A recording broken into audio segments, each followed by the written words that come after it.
Hi, 8th graders. Today's math lesson is actually a review, kind of a quiz situation. Part of it's on the bottom of 224, and part of it's going to be a worksheet that I'm handing out to you. So I'm going to do some problems that are not exactly like 224, but they're very similar to what you see on the bottom of 224. So let's start with number one. Number one, we are supposed to change that fraction right there into some sort of decimal number. That fraction into some sort of decimal number. How would I do that? Well, I can take the top number and divide by the bottom number. And when I do that, 25 goes into 3 0 times, but it goes into 30 one time. I bring down a 0, it goes into 52 times. Guess what? I'm done. The answer is 0.12. 0.12. Top number divided by the bottom number. Next one, -4/9. How do I change that into a decimal? I can do it the same way I did it here. But I also remember Mr. Ponko showed us a trick about this. This is -0.4 repeating. I just have it memorized because that 9 on the bottom tells us we're going to end up with a repeating value. But just for the fun of it, let's divide 4 by 9 and see what we get. 9 goes into 4 0 times, but it goes into 40 4 times, and there's a 36 there. Bring down a 4, bring down a 0. Uh-oh, there's the repeating starting. See that? It's just going to keep going. 0.4 repeating. How would I do number 3? 3 and 3/8. 3 and 3/8. Well, first, I'm just going to write 3 point. And I'm only going to think about the 3/8. 3/8, I'm going to divide the top number by the bottom number. 8 goes into 3 0 times, but it goes into 30 3 times. Get a remainder of 6, bring down a 0. 8 goes into 60 7 times. 56, remainder 4, bring down a 0. It goes into that exactly 5 times. So my answer is not this. It's 3.375, because that's got to be put after the 3, because it's 3 and the 3/8. Those 3.75. Okay, let's go down here. Number 4, we're supposed to change it back into a fraction.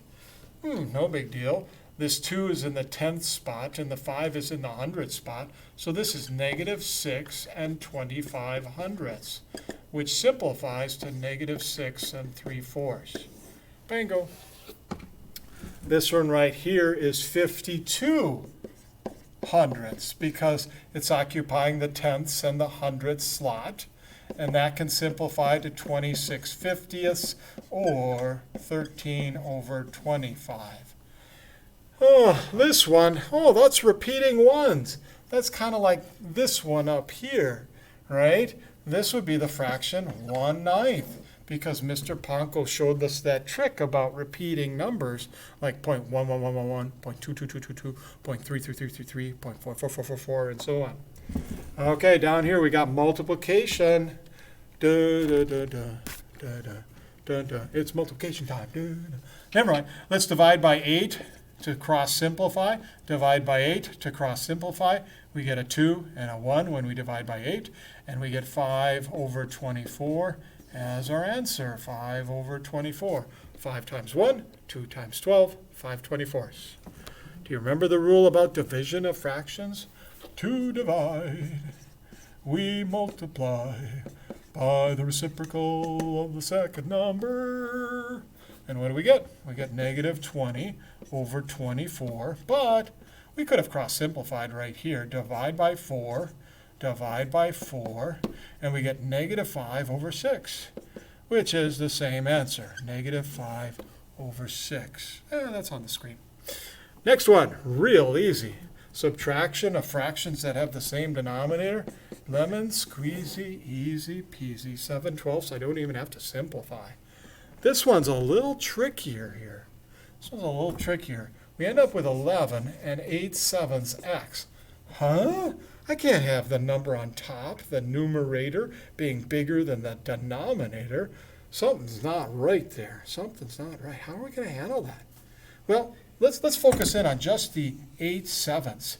Isn't that the same thing as 1 and 1/7 when you divide 8 by 7 and turn it into a mixed number? You bet. And can't we just add the 11 to the front of it and get 12 and 1/7? Is that still on the screen? Yes, it is. So I'll keep bringing down the x. There's our answer, 12 and 1/7. Now, there is another way to do it. Let's change this into a fraction. This is 46 over 7x. And this one would be 39 over 7x. If we add those two together, I think it's still on the screen, we get 85/7 over x. And if I divide 85 by 7, I wonder what I'm going to get. I wonder if I'm going to get 12 and 1/7, like I got way down here. Let's see if we do. Once, twice, with a remainder of 1. There it is, 12 and 1/7 times x. 12 and 1/7 x. So we could do it this way, or we could do it this way. Either way, we get the answer. Okay. Hopefully that helps you with the bottom of 224. Thank you. If you have questions, ask me.